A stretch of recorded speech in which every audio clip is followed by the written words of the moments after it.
రాసిన 3వ పత్రిక 2వ వచనం. ప్రియుడా, నీ ఆత్మ వర్ధిల్లుచున్న ప్రకారము నీవు అన్ని విషయములలోనూ వర్ధిల్లుచు సౌఖ్యంగా ఉండవలెనని ప్రార్థించుచున్నాను. ఇక్కడ మన ఆత్మ వర్ధిల్లాలి అని చెబుతున్నాడు. ఏం వర్ధిల్లాలంట? మన ఆత్మ వర్ధిల్లాలి. పౌలు గారు అంటున్నారు, బాహ్య పురుషుడు కృషించుచున్నను, అంతరంగ పురుషుడు దినదినము అభివృద్ధి చెందుతున్నాడు అంటున్నాడు. మన బాహ్య పురుషుడు కృషిస్తున్నా కానీ మన అంతరంగ పురుషుడు మాత్రం ఏం చేయాలంట? దినదినము అభివృద్ధి చెందాలి అంటున్నాడు. ఈరోజు నీ ఆత్మ వర్ధిల్లుతుందా? యోహాను భక్తుడు వర్ధిల్లాలి. నీ ఆత్మ వర్ధిల్లుచున్న ప్రకారం నువ్వు అన్ని విషయాలు వర్ధిల్లాలి అంటున్నాడు. ఈరోజు మన ఆత్మ వర్ధిల్లుతుందా? మన ఆత్మ వర్ధిల్లితే మనం ఏం చేస్తాం? అన్ని విషయాల్లో వర్ధిల్లుతాం. మరి ఈరోజు అన్ని విషయాల్లో మీరు అభివృద్ధి కలిగి ఉన్నారా? వర్ధిల్లుతున్నారా? అయ్యుంటే ఎందుకు ఇక్కడికి వస్తాం? మేము అన్ని విషయాల్లో వర్ధిల్లితే మందిరానికి ఎందుకు వస్తాం? యెహెజ్కేలుని దేవుడు ఏం చేస్తున్నాడంటే ఒక నదిలోనికి తీసుకెళ్ళి ఆ యెహెజ్కేలుని ఫస్ట్ చీలమండలం లోతులోకి తీసుకెళ్తున్నాడు. కొలత కొలుస్తున్నాడు. 1000 మూరల కొలత కొలిచిన తర్వాత ఎక్కడ తీసుకెళ్ళాడంట? మొల లోతు వరకు తీసుకెళ్ళాడంట. మరలా ఇంకొక 1000 మూరలు కొలిచిన తర్వాత ఎక్కడ దాకా తీసుకెళ్ళాడు? మోకాళ్ళ వరకు తీసుకెళ్ళాడు.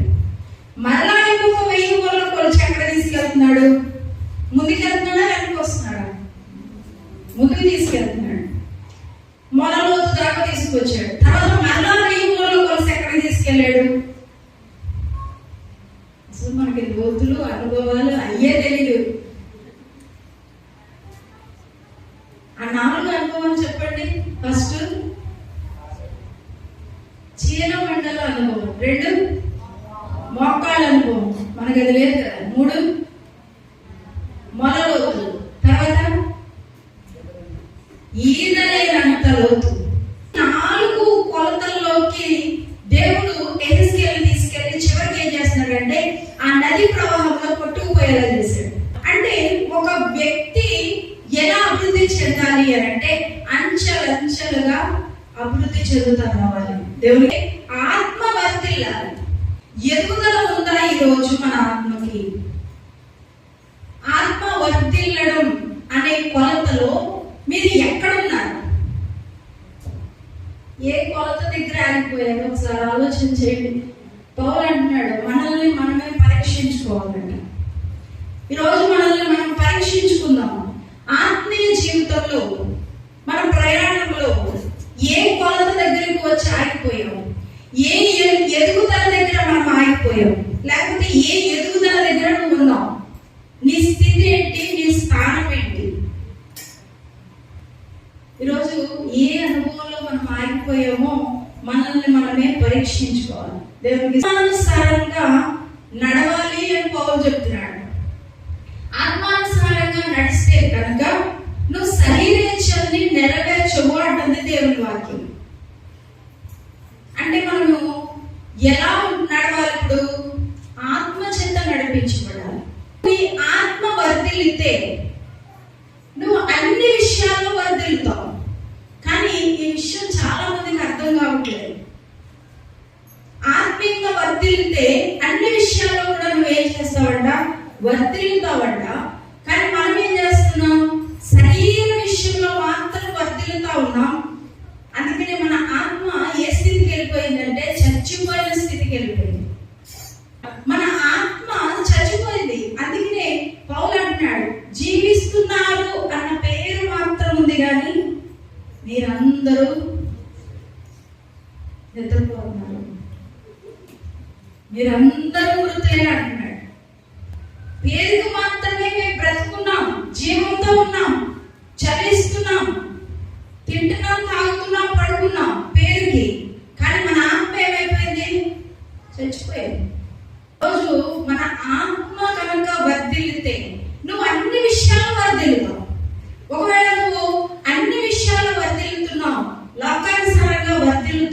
అంటే నీ ఆత్మ ఏమైపోద్ది? చచ్చిపోద్ది. ఖచ్చితంగా ఆత్మీయంగా ఏమైపోతాం? మనం చచ్చిపోతామని దేవుని వాక్యం చెబుతుంది. ఈరోజు మన ఆత్మ వర్తిల్లాలి అని దేవుడు కోరుకుంటున్నాడు. దేవుడికి అయితే చూడండి, మత్తయి సువార్త 8వ అధ్యాయం 28వ వచనం. అక్కడ గెరాసీన్ల దేశానికి యేసు ప్రభు వెళ్ళాడంట. అక్కడ ఒక వ్యక్తికి దెయ్యం పట్టింది.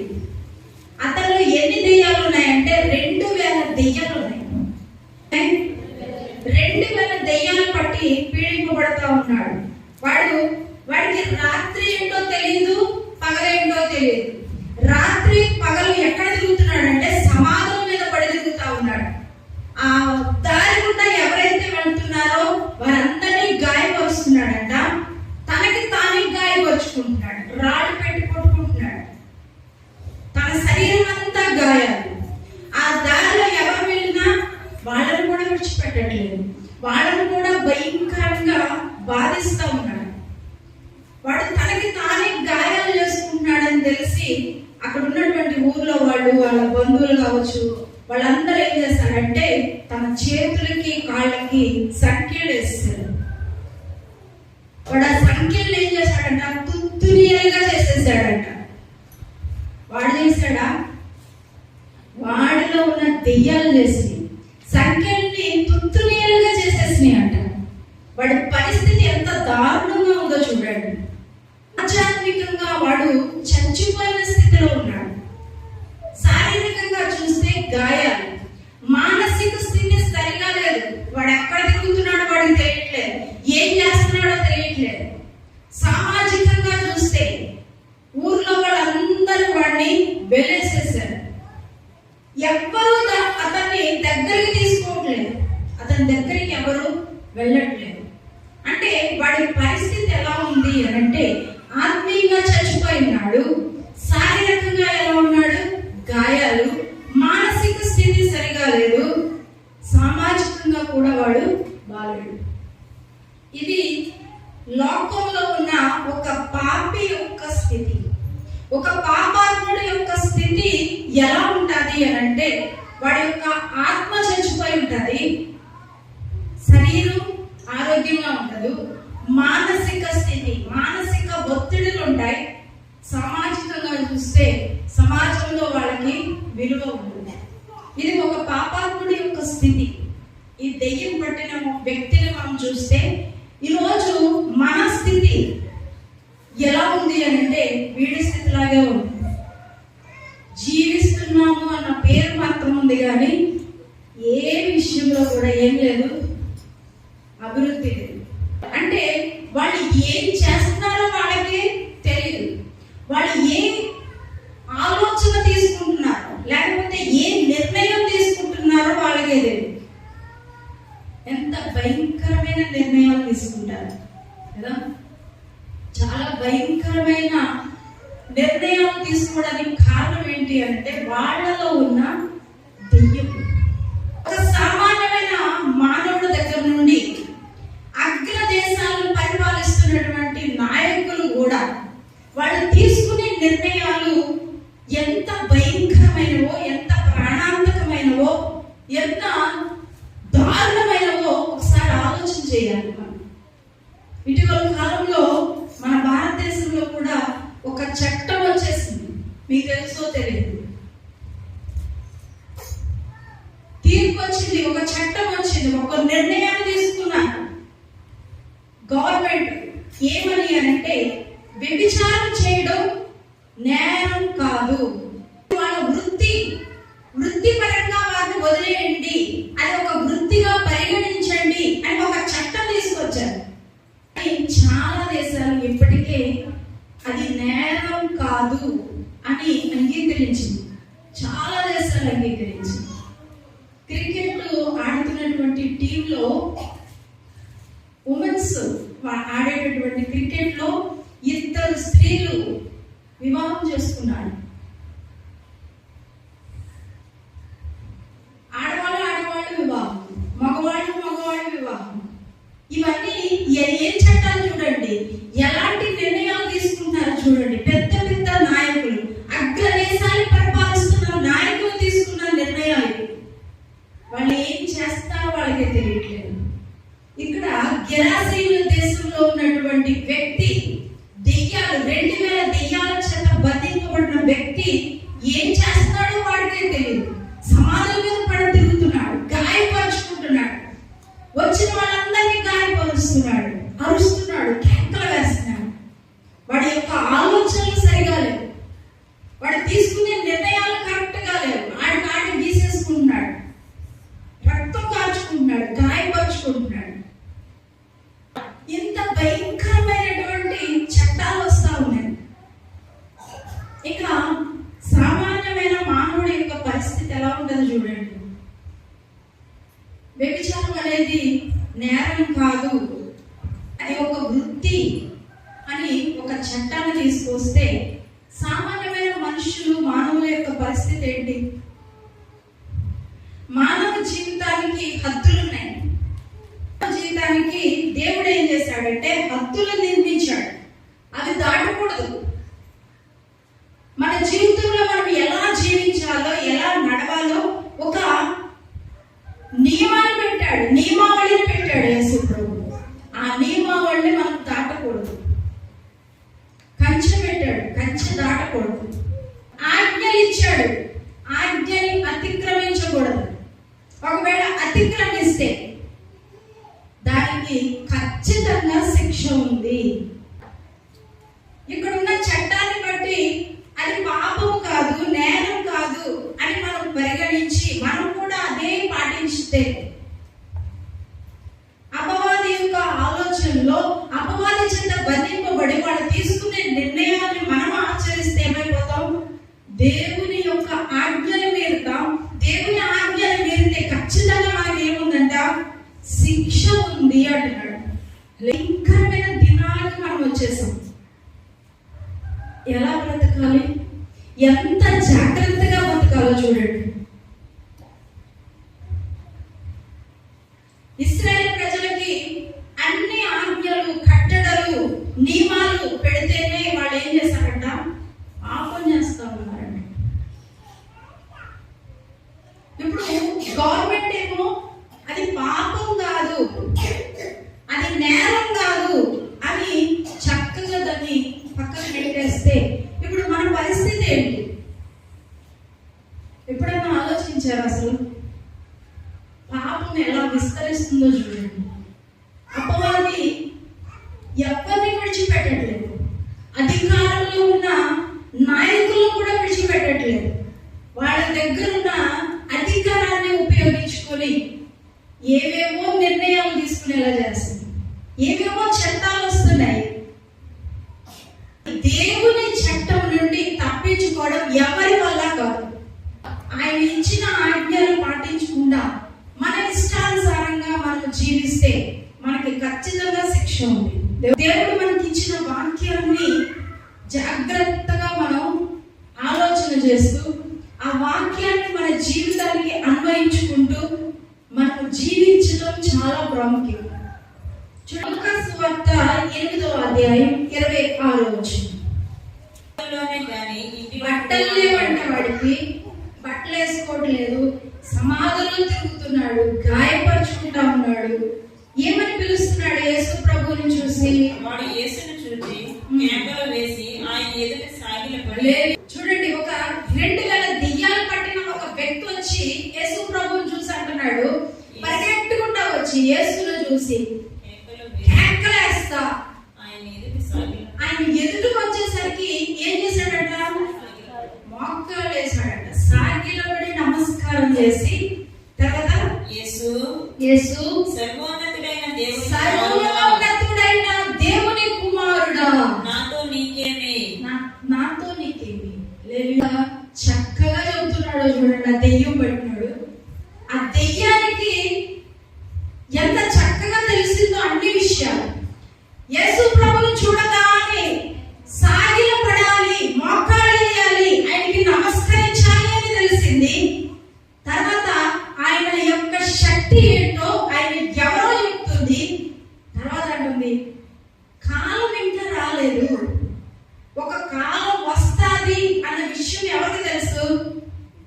దెయ్యానికి తెలుసు. మరి నీ పరిస్థితి ఏంటి? ఈరోజు నీ పరిస్థితి ఏంటి? దెయ్యానికి తెలుస్తుంది యేసు ప్రభువుని చూసి మోకాలు వేయాలి, సాగిలపడాలి, నమస్కారం చేయాలి. మరి నీ పరిస్థితి ఏంటి? దెయ్యానికి తెలుసు ఆయన సర్వోన్నతమైన దేవుని కుమారుడు అని. ఒక కాలం రాబోతుంది. ఆ కాలంలో ఖచ్చితంగా అపవాది ఏం చేయబడతాడంటే బంధింపబడతాడు అని తెలుసు. కానీ నీకు తెలియట్లేదు. ఆయన శక్తి ఏంటో నీకు తెలియట్లేదు. ఆయన ప్రభావం ఏంటో నీకు తెలియట్లేదు. యేసు నామములో ఉన్న శక్తి ఏంటో నీకు తెలియట్లేదు. కానీ ఎవరికి తెలుస్తున్నాయి? ఎవరికి తెలుస్తుంది? అపవాదికి తెలుస్తుంది. చక్కగా వచ్చి కేకలేసుకుంటా వచ్చిందట. సైలెంట్ గా రాలేదు, కేకలేసుకుంది.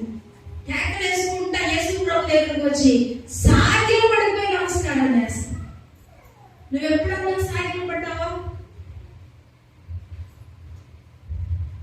దేవుని మందిరంలో కూడా మన ప్రవర్తన సరిగా ఉండదు. దేవుని మందిరంలో యేసు ప్రభు ఇక్కడ ఉన్నాడు, దేవుని సన్నిధి ఇక్కడ ఉంది, దేవుని ప్రభావం ఇక్కడ ఉంది, దేవుడు మాట్లాడుతున్నాడు, దేవుడు ఇక్కడ సంచారం చేస్తున్నాడు అన్న విషయం తెలిసి కూడా మన ప్రవర్తన సరిగా ఉండదు. చాలా మంది మందిరంలో కూర్చొని కూడా ఏమేమో ఆలోచిస్తూ ఉంటారు. చెడ్డ ఆలోచన, చెడ్డ తలంపులు, వ్యర్థమైన ఆలోచన.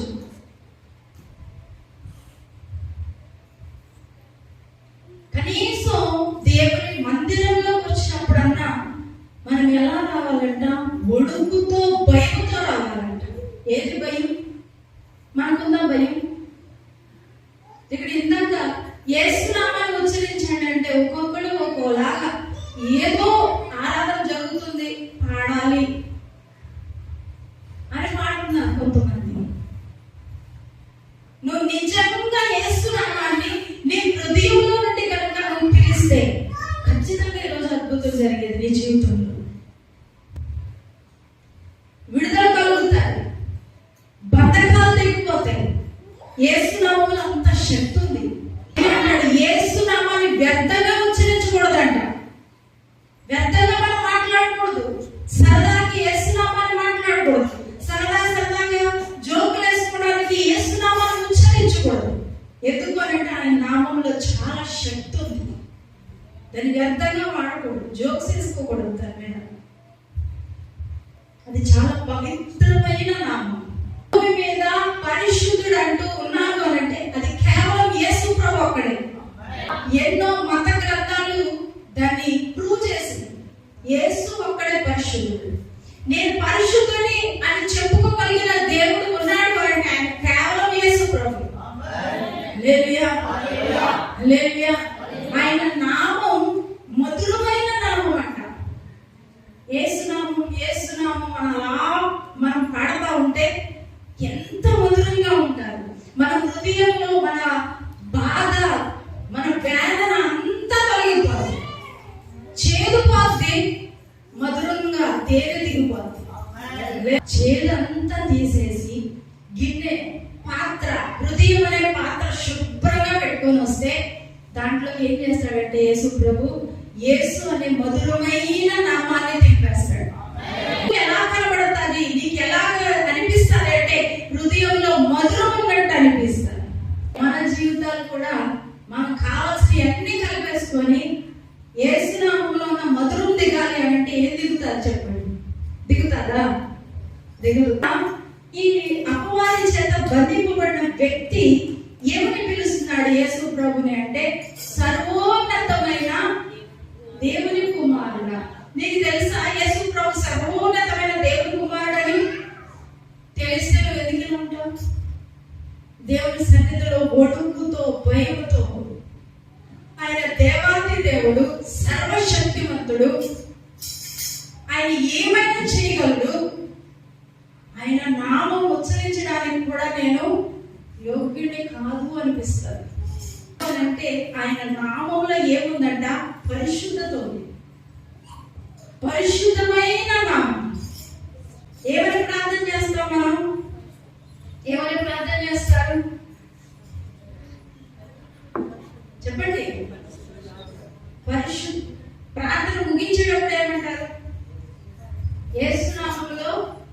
ప్రార్థన చేస్తామంట. కొంతమంది ఏమంటారు పరిశుద్ధ నామములో ప్రార్థన చేస్తాం. అంటే ఆ నామం ఏ నామము? పరిశుద్ధమైన నామం. దాన్ని ఉచ్చరించడానికి మీలో పరిశుద్ధత ఉందా? నీ నోటికి పరిశుద్ధత ఉందా?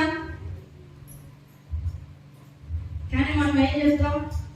పరిశుద్ధ నామములో ఆమేన్, యేసు నామములో అడుగుతున్నాను తండ్రి, పరిశుద్ధమైన నామములో అడుగుతున్నాను తండ్రి, లేకపోతే పరిశుద్ధమైన దేవా అని ప్రార్థన చేస్తాం. ఎవరికి ప్రార్థన చేస్తున్నాం? ఎవరికి ప్రార్థన చేస్తున్నాం? చేసేటప్పుడు చాలా ఈజీగా పరిశుద్ధుడు అయిన తండ్రి అని స్టార్ట్ చేస్తాం. నీ జీవితం ఏంటి? ఆ పరిశుద్ధమైన తండ్రిని లేకపోతే ఆ పరిశుద్ధ దేవుణ్ణి నువ్వు అంత ఈజీగా పలకడానికి నువ్వు యోగ్యుడువా, యోగ్యురాలువా? కానీ మనం ఎలా పలుకుతున్నాం చూడండి. ప్రార్థన చేసిన ప్రతిసారి పరిశుద్ధుడైన తండ్రి, ఆకాశమందున ఆసీనుడైన దేవా. అబ్బా, కొంతమంది ఎంత చక్కగా చేస్తారు ప్రార్థన. మనం చేసేది అందుకనే అంటున్నాడు, వాడి పెదవులతో నన్ను స్తుతిస్తున్నారు కానీ వాళ్ళ హృదయం నాకు దూరంగా ఉంది అంటున్నాడు. పెదవులకి హృదయానికి ఎంత దూరం ఉందో చెప్పండి? ఒక జాన. పెదవులేమో దగ్గరగా ఉందంట దేవుడికి, హృదయం దూరంగా ఉందంట. ఎలా సాధ్యమా? రెండు ఒక చోటే కదా, ఒక జాన. తేడా ఉందంతే, మహా ఉంటే రెండు ఒక దగ్గర ఉన్నాయి. కానీ ఏ దగ్గరగా ఉందంట? మన పెదాలు. ఏ దూరంగా ఉందంట దేవుడికి? కొంచెం కింద హృదయం దూరంగా ఉందంట. అది ఎలా సాధ్యం? మనకి సాధ్యం, మనలాంటి జ్ఞానవంతులకి సాధ్యం. స్వస్థత పొంది వస్త్రాలు ధరించుకున్నాడు. వాడు ఇంతకు ముందు వస్త్రాలు లేకుండా ఉన్నాడు. ఈరోజు యేసు ప్రభు దగ్గరికి వచ్చిన తర్వాత వాడికి ఏమి ఇచ్చాడు దేవుడు? వస్త్రాలు ధరింపజేశాడంట. అప్పటిదాకా ఇంతకు ముందు వాడి యొక్క శరీరం అంతా గాయాలు, ఇప్పుడు ఏ గాయం లేకుండా కూర్చున్నాడు. అప్పుడు సమాధిలో తిరుగుతా ఉన్నాడు, ఎక్కడ పడితే అక్కడ తిరుగుతా ఉన్నాడు. ఎక్కడికి వెళ్తున్నాడో వాడికే తెలియదు. కానీ దేవుడు విడుదల పరిచిన తర్వాత వాడు ఎక్కడ వచ్చి కూర్చున్నాడంటే యేసు పాదాల దగ్గర కూర్చున్నాడు. ఎంత చక్కగా యేసు ప్రభు వాడిని విడుదల పరిచాడో చూడండి. ఇంతకు ముందు వాడి యొక్క మానసిక స్థితి ఎలా ఉంది? ఏం ఆలోచిస్తున్నాడో వాడికే తెలియదు, ఎక్కడ తిరుగుతున్నాడో వాడికి తెలియదు. కానీ ఈరోజు మానసిక స్థితి కరెక్ట్ గా ఉంది కాబట్టి ఏం చేశాడు? యేసు ప్రభు దగ్గరికి వచ్చి కూర్చున్నాడు. ఇది ఆత్మీయంగా వర్ధిల్లడం అంటే. స్థానం ఏంటో వాడికి తెలిసింది. యేసు ప్రభు పాదాల దగ్గర కూర్చున్నాడు, నా స్థానం అని తెలుసుకున్నాడు. సమాధిలో తిరిగి ఆ వ్యక్తి ఇప్పుడు ఎక్కడికి వచ్చి కూర్చున్నాడంట? యేసు ప్రభు పాదాల దగ్గర కూర్చున్నాడంట. నువ్వు యేసు ప్రభు చేత విమోచింపబడితే, యేసు రక్తంలో నువ్వు కడగబడితే, నువ్వు రక్షణ పొందితే, నీ యొక్క ఆత్మీయ స్థితి బాగుండాలి, నీ యొక్క శరీరం బాగుండాలి. ఏ రోగం లేకుండా నీ శరీరం ఉండాలి, నీ మానసిక స్థితి బాగుండాలి, సామాజికంగా కూడా నువ్వు బాగుండాలి. ఇన్ని విషయాలను అభివృద్ధి చెందాలి కోరుకుంటున్నాడు. అభివృద్ధి చెందడం, ఆత్మ వర్ధిల్లుచున్న ప్రకారం మనం అన్ని విషయాలు వర్ధిల్లాలి అని అంటే అర్థం ఏంటి అంటే, నువ్వు ఆత్మీయంగా వర్ధిల్లాలి, శారీరకంగా వర్ధిల్లాలి, మానసికంగా వర్ధిల్లాలి, సామాజికంగా వర్ధిల్లాలి. నువ్వు అన్ని విషయాలు వర్ధిల్లుతున్నావా? ఇప్పుడు ఇన్ని ఉన్నాయి. శరీరం బాగుంటే మానసిక ఒత్తిడి, మానసిక ఒత్తిడి లేదు అని అంటే సమాజంలో మంచి పేరు లేదు, సాక్ష్యం లేదు. సమాజంలో బాగాలేదు అని అంటే ఇంట్లో వాడికి నచ్చం. ఇదంతా బాగుంది అని అనుకుంటే ఆత్మీయంగా చచ్చిపోయాం. ఇది ఆత్మీయంగా వర్ధిల్లడమేనా? యోహాను భక్తుడు అంటున్నాడు, ప్రియుడా, నీ ఆత్మ వర్ధిల్లుచున్న ప్రకారం నువ్వు అన్ని విషయాల్లో వర్ధిల్లుచు సౌఖ్యంగా ఉండాలి. ఈ రోజు మన ఆత్మీయ స్థితి ఎక్కడ ఆగిపోయిందో ఒకసారి ఆలోచన చేసుకోండి.